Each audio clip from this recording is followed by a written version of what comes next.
JIT में आज की दूसरी बड़ी पेशी। धीमे मिजाज के इसहाक डार मीडिया से गुफ्तगू में इमरान खान पर फट पड़े। उन्होंने कप्तान पर ताबड़तोड़ हमले किए। कहते हैं जब से इलेक्शन हुए हैं इमरान खान को चैन नहीं आया। कप्तान ने अब तक कोई सबक नहीं सीखा। आप अनफॉर्चुनेटली आपने कोई सबक नहीं सीखा। आपने कोई अपना मेकअप नहीं माइंड किया। आप आज भी झूठे हैं, आप आज भी जाहिल हैं, अब आज भी जवारिये हैं, अब आज भी बुज़दिल हैं, आज आप भी टैक्स चोर हैं और आज आप भी फितरे का सबसे बड़ी वजह है पाकिस्तान में।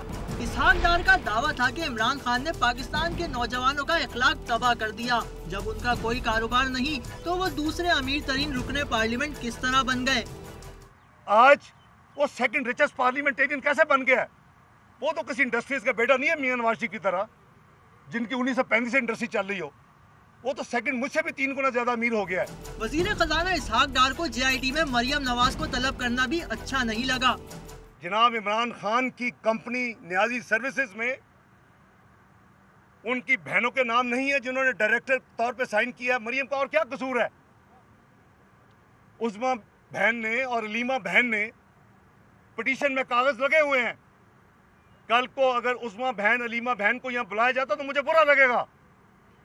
इसी तरह मुझे बुरा लग रहा है कि मरियम नवाज शरीफ को यहाँ बुलाया गया है या बुलाया जा रहा है। इसहाक डार का कहना था कि इमरान खान अपने दाएं बाएं ATM मशीनें देखें। उन्हें झूठ की बुनियाद पर सियासत करते हुए शर्म आनी चाहिए। पाकिस्तान टेक ऑफ की पोजीशन पर है, टांगे खींचने की कोशिशें हो रही हैं।